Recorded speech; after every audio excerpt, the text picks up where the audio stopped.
மணி நேரத்தில் எடுக்கப்பட்ட நடவடிக்கைகள் நிகழ்ந்த சம்பவங்கள் பற்றி மத்திய பாதுகாப்புத்துறையும் வெளி விவகாரத்துறையும் இணைந்து நடத்தக்கூடிய பத்திரிகையாளர் சந்திப்பு இது. பாகிஸ்தான் பரப்பக்கூடிய பொய்கள் முறியடிக்கப்பட்டன. தவறான தகவல்களை பாகிஸ்தான் பரப்பி வருகிறது. நம்முடைய உத்தம்பூர் பேஸ் உட்பட தாக்கி அழித்து விட்டதாக எல்லாம் பாகிஸ்தான் ஊடகங்கள் மூலமாக, அரசு செய்தி குறிப்பின் மூலமாக சொல்லி வரக்கூடிய நிலையில் காட்சிகள் மூலமாக, ஆதாரம் மூலமாக அவையெல்லாம் எப்படி இன்டாக்டாக இருக்கிறது, எந்த பாதிப்பும் அடையாமல் இருக்கிறது என்பதை காட்டியிருக்கிறது இந்த பத்திரிகையாளர் சந்திப்பு.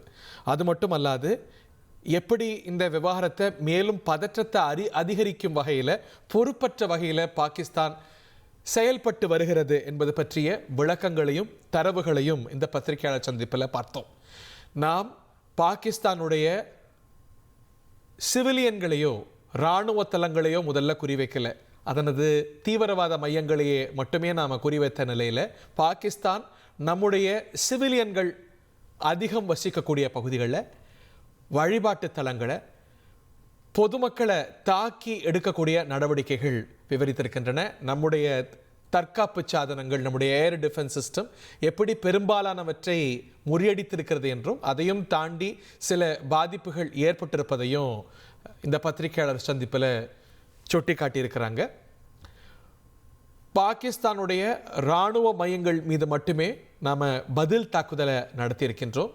அவர்களுடைய சிவிலியன்களை நம்ம குறிவைக்கலை அப்படிங்கிற நம்முடைய பொறுப்பான நிலையும் இந்த பத்திரிகையாளர் சந்திப்பில் விவரித்திருக்கின்றோம். இது ஒரு இவால்விங் சிச்சுவேஷன். இந்த நிலை தொடர்கிறது.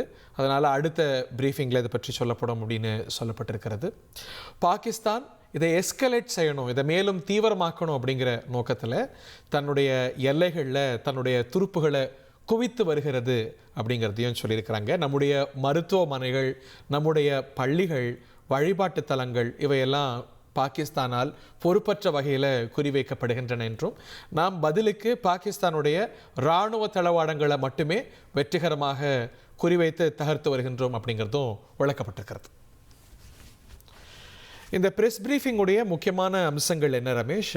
தி கீ ஹைலைட்ஸ் என்ன? அதாவது பாகிஸ்தான் தொடர்ந்து போர் அத்துமீறலில் ஈடுபட்டு வருகிறது, முதல் கீ பாயிண்ட்.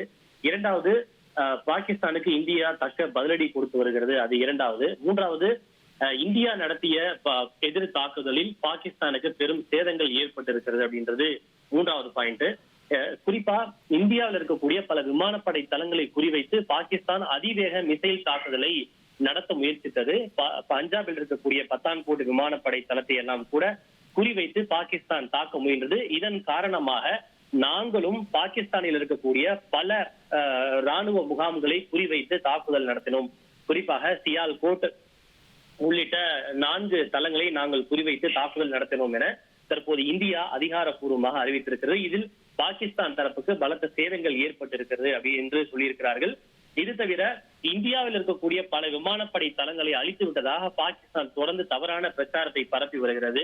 ஹரியானாவில் இருக்கக்கூடிய சீர்சா, குஜராத்தில் இருக்கக்கூடிய சூரத், அசம்கர் உள்ளிட்ட இடங்களில் இந்திய விமானப்படை தளங்களை தகர்த்து விட்டதாக பாகிஸ்தான் தவறாக கூறி வருகிறது. ஆனால் அவையெல்லாம் முற்றிலும் பொய், அப்படி எதுவும் நடக்கவில்லை என்பதை இந்திய அரசு தெளிவுபடுத்தியிருக்கிறது. இது தவிர S-400 உள்ளிட்ட இந்தியாவினுடைய ஏவுகணை அழிப்பு அமைப்புகளை அழித்து விட்டதாக கூட பாகிஸ்தான் தொடர்ந்து கூறி வருகிறது. அவையெல்லாம் கூட பொய் என்று தற்போது இந்தியா தெளிவுபடுத்தியிருக்கிறது. பாகிஸ்தான் பொதுமக்கள் இருக்கக்கூடிய இடத்தை குறிவைத்து தொடர்ந்து தாக்குதல் நடத்தி வருகிறது. மத வழிபாட்டு தலங்கள், அதே போல மருத்துவ மனைகளை எல்லாம் கூட குறிவைத்து தாக்குதல் நடத்தி இருக்கிறது என்று அவர்கள் தெரிவித்திருக்கிறார்கள். இவை தவிர பாகிஸ்தான் எல்லையை நோக்கி தற்போது தன்னுடைய துருப்புகளை அதிகரித்து வருகிறது. பதற்றத்தை மேலும் அதிகரிக்கும் வகையில் தன்னுடைய துருப்புகளை எல்லையை நோக்கி பாகிஸ்தான் அதிக அளவில் நகர்த்தி வருகிறது என முக்கியமான ஒரு தகவலையும் தற்போது வெளியுறவுத்துறை தெரிவித்திருக்கிறது. ரைட். அதில் கவனிக்கத்தக்க விஷயம், பாகிஸ்தான் இதை எஸ்கலேட் செய்ய விரும்புகிறது. நம்முடைய எண்ணம் அப்படிங்கிறது ஒரு ப்ரொபோர்ஷனேட் ரெஸ்பான்ஸ். அதாவது நம்முடைய சிவிலியன் தளங்களை அவர்கள் தாக்கினாலும் கூட, பொதுமக்களுக்கு துன்பம் ஏற்படுத்தணும் அப்படின்னு அவர்கள் நினைத்தாலும் கூட, ஒரு ரெஸ்ட்ரெயின்டோட இந்தியா நடந்து வருகிறது அப்படிங்கிறத ஹைலைட் பண்ணுறாங்க இல்லையா? நம்ம இது வரைக்கும் பதிலுக்கு தாக்கியிருப்பது பாகிஸ்தானுடைய மிலிட்ரி இன்ஃப்ராஸ்ட்ரக்சரை தான் இல்லையா? நிச்சயமாக இன்றைய என்னதான் பாகிஸ்தானுடைய ராணுவ முகாம்களை இந்தியா அளித்திருந்தாலும் அதுவும் கூட ஒரு துல்லிய தாக்குதல் தான். இதில் பொதுமக்களுடைய உட்கட்டமைப்புகளுக்கோ பொதுமக்களுடைய உயிர்களுக்கோ எந்த விதமான சேதமும் ஏற்படவில்லை, அவர்கள் குறிவைக்கப்படவும் இல்லை என்பதை இன்றைக்கும் இந்தியா மீண்டும் திட்டவட்டமாக தெரிவித்திருக்கிறது. மாறாக பாகிஸ்தான் இந்தியாவில் இருக்கக்கூடிய ராணுவ நிலைகளை குறிவைப்பதோடு மட்டுமல்லாமல் இந்தியாவினுடைய அப்பாவி பொதுமக்கள், அவர்களின் சொத்துக்கள், உட்கட்டமைப்புகள் ஆகியவற்றை பாகிஸ்தான் தொடர்ந்து குறிவைத்து சேதங்களை ஏற்படுத்தும் எண்ணத்தோடு தாக்குதலை நடத்தி வருவதாக இந்தியா குற்றம் சாட்டியிருக்கிறது. அதில் மருத்துவமனைகள், மத வழிபாட்டு தலங்கள் ஆகியவை அடங்கும். பொதுவாக ஒரு போர் என்று வரும்போது கூட ஆன்மீக தலங்கள், மத வழிபாட்டு தலங்கள், மருத்துவமனைகள் ஆகியவற்றின் மீது எந்த விதமான தாக்குதலும் நடத்தக்கூடாது என்ற சர்வதேச விதிகள் இருக்கின்றன. ஆனால் அவற்றையெல்லாம் மீறி தற்போது பாகிஸ்தான் மத வழிபாட்டு தலங்கள், மருத்துவமனைகள், தேவாலயங்கள் ஆகியவற்றின் மீது தாக்குதலை நடத்தி வருவதாக இந்தியா மிகப்பெரிய குற்றச்சாட்டை முன்வைத்திருக்கிறது. இன்று காலையில் கூட ஜம்முவில் ஆப் ஷம்பு என்கிற ஒரு ஆலயத்தை குறிவைத்து பாகிஸ்தான் தாக்குதல் முயற்சியை மேற்கொண்டது. ஆனால் அது வெற்றிகரமாக இந்தியாவால் முறியடிக்கப்பட்டது குறிப்பிடத்தக்கது. சர்வதேச போர் சட்டங்களை தொடர்ந்து மீறி வருகிறது பாகிஸ்தான். அது வெளிப்படையாக தருகிறது, காட்சிகள் மூலமாகவே பார்க்கின்றோம். நாம் இந்த தருணம் வரைக்கும் அவ்வளோ பொறுப்புணர்வோட பாகிஸ்தானுடைய பொதுமக்களை குறிவைக்காம அதனது இராணுவ இன்ஃப்ராஸ்ட்ரக்சரை மட்டுமே, அதுவும் ப்ரொபோர்ஷனேட்டாக பதிலடியாக குறிவைக்க பாகிஸ்தான் இந்திய மக்களை குறிவைத்து வருகிறது.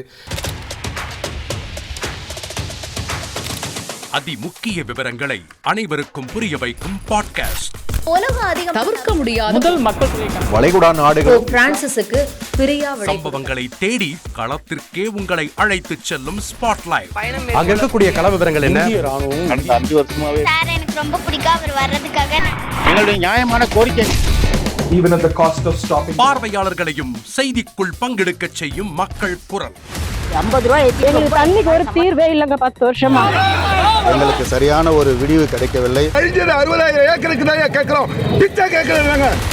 புத்தம் புதிதாக, வித்தியாசமாக பாகிஸ்தான்ல 4 இடம் என்ன படிக்கலாம்ன்றதுல பேரண்ட்ஸும் என்கரேஜ் பண்ணணும், ஸ்டூடெண்ட்ஸும் தேர்வு செஞ்சு. எனக்கும் சீமானனுக்கும் பெரிய வித்தியாசம் இல்லைங்க. ஒரு பாயிண்டா சொல்லணும். உங்களுக்கான தலைவர்களை பொழுதுபோக்கு தளத்தில் தேடாதீர்கள், போராட்ட களத்தில் தேடுங்கள். அனைத்தும் உங்களுக்காக. எப்போதும் இணைந்திருங்கள் தந்தி டிவியுடன். தவிர்க்க முடியாத தம்ப்நெயில்ஸ், கலக்கலான கண்டென்ட்ஸ், சினிமாவும் சீரியஸ் பிரச்சனைகளும், சும்மாவே ராம்சரண் தளபதி விஜய் எப்படா பெரிய கலகலப்பும் கைகலப்பும். Me too love you. Thank you அவர்களை மாஸ் ஏத்துறது தேட்டர் தெரிக்குதுனாலே டன்னு தான். பிரேக்கே இல்லாமல் பிரேக்கிங் நியூஸ் சொல்லும் தந்தி டிவி ஆப். இன்ஸ்டா தலைமுறை வரை இறங்கி அடிக்கும் தந்தி டிவியின் டிஜிட்டல் எக்ஸ்க்ளூசிவ். பாடி காமிச்சு அது அதை விட மோசம். இல்ல பாடி காமிச்சிங்கன்னா அது இன்னும் வெரி பேட். தந்தி டிவி ஆப்பை இலவசமா டவுன்லோட் செய்யுங்க. ஃபாலோ பண்ணுங்க, சப்ஸ்கிரைப் பண்ணுங்க, என்ஜாய் பண்ணுங்க.